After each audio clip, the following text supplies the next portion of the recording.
Hi, my name is Callum Smart, and I'm a violin soloist and professor at the Royal Northern College of Music. And I'm really happy to be here today at my luthier, trying out a workshop violin. And most importantly, we're searching for what's the perfect string or string combination for this instrument and how to search for that. I'm using the Kaplan Amo range, the medium tension, and I've never played on this violin or these strings before, so we're going to discover how best to search for the sound that we want, what's the feeling that we're searching for in the ideal string for this instrument, and I'm excited to get to work. So I'm going to play a little bit of Tchaikovsky Violin Concerto, the opening, just to kind of get to know the instrument a little bit, and then we'll go from there.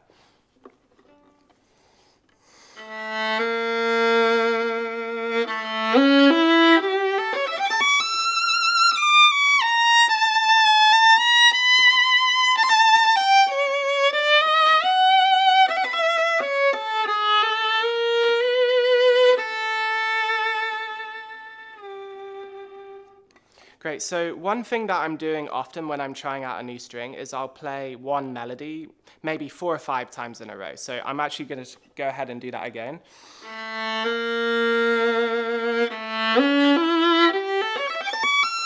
I'm listening straight off the bat for anything that feels different under the string, anything that I would like to be more even, more bright, more warm. I notice when I'm playing this opening line, that's a really rich sound, really warm sound, the second that I'm entering there. I'm searching for kind of how much do I need to press into the string to make that sound? Do I need kind of quite a firm feeling in the fingers, or can I be kind of very light? Because the frog is the heaviest part of the bow, I want to find a way that I can enter in a relaxed way. If I'm having to kind of fight the string, already that's a sign to me that it's not the right string for this instrument. So that's a good sign for me as I'm searching here already.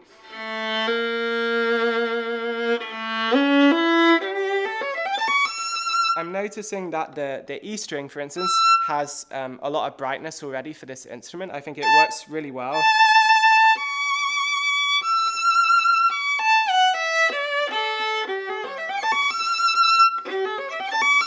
One thing that I'm noticing is that the middle strings don't open quite as much as the bass and the treble. If I'm listening to the transition between the bass and the treble,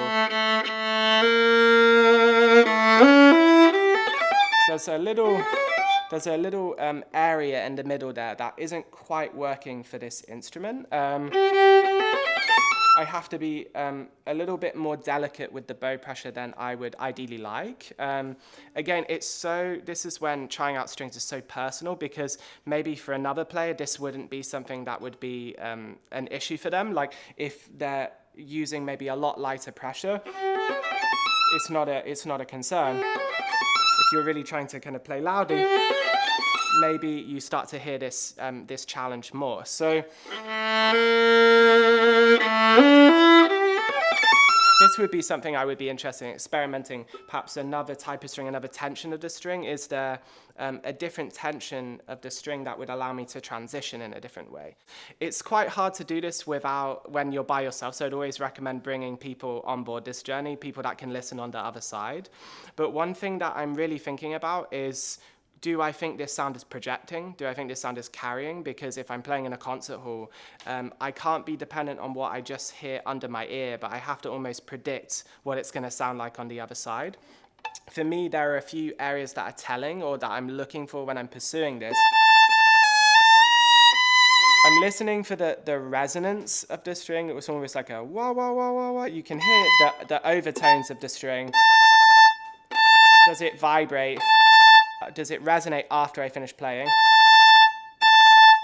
This one does resonate. I think we could even explore if we could get even more out of it. I think that would be interesting to see how a different string, and maybe a brighter string, might affect that. Would it continue to resonate after? Another thing that I'm exploring is how the contact or the articulation in my fingers reacts to the pressure of the string. So here you'll notice I can give quite a lot of energy into the finger, and the string responds really nicely to that. if you're somebody that likes articulating, this could be a good string for you because, for instance, the way that I play, I articulate my fingers a lot. If you're somebody that kind of gently places your fingers, then maybe this wouldn't be the ideal string because you need some activation to get it to really resonate.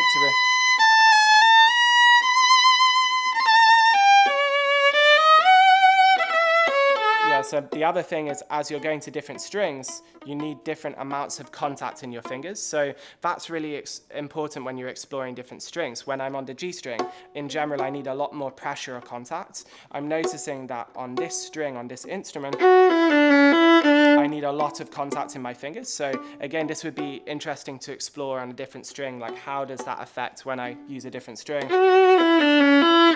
Because I need a lot to get a clear sound. If I'm too light, the string doesn't speak clearly with the instrument.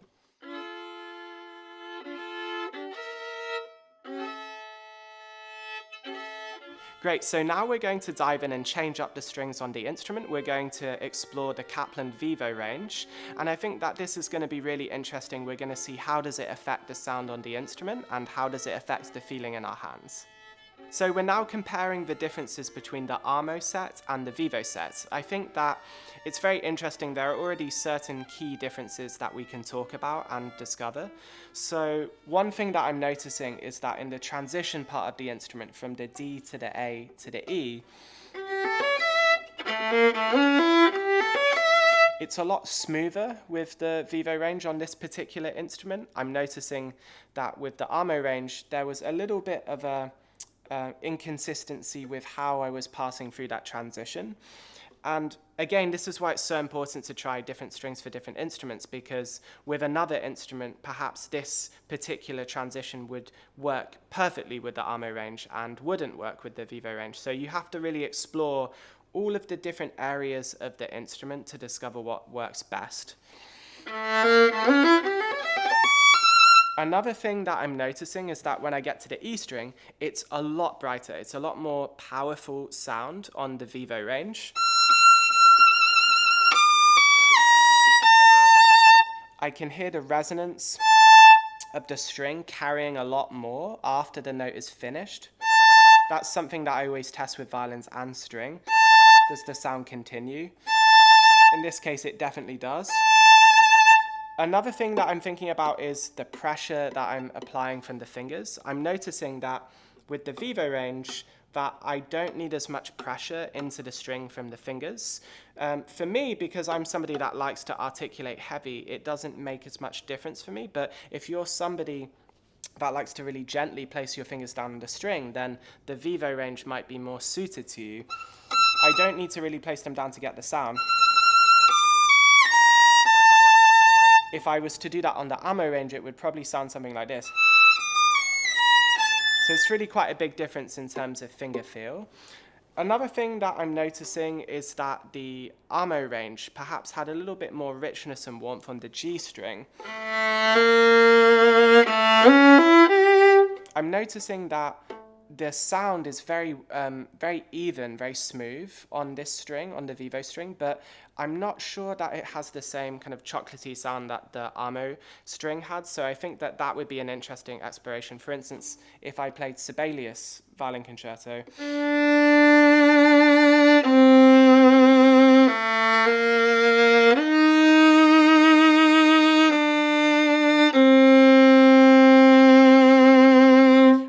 I really like about this string is that I can hear the resonance of the string.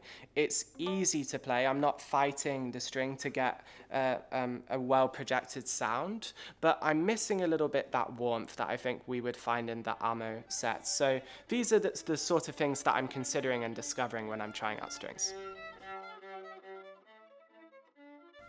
So it's been really interesting exploring these two different string sets and discovering what worked better for this particular instrument. I think that I would say probably the Vivo set worked a little bit better with this instrument. I think it was smoother throughout all of the transitions of the instrument, and I think that the added brightness benefited what the instrument was offering. I think that it's a constant quest that we're searching for the perfect combination of different strings. So you're always considering things like different tensions, which we're going to explore in a later video. And I think that this set works really nicely for this instrument.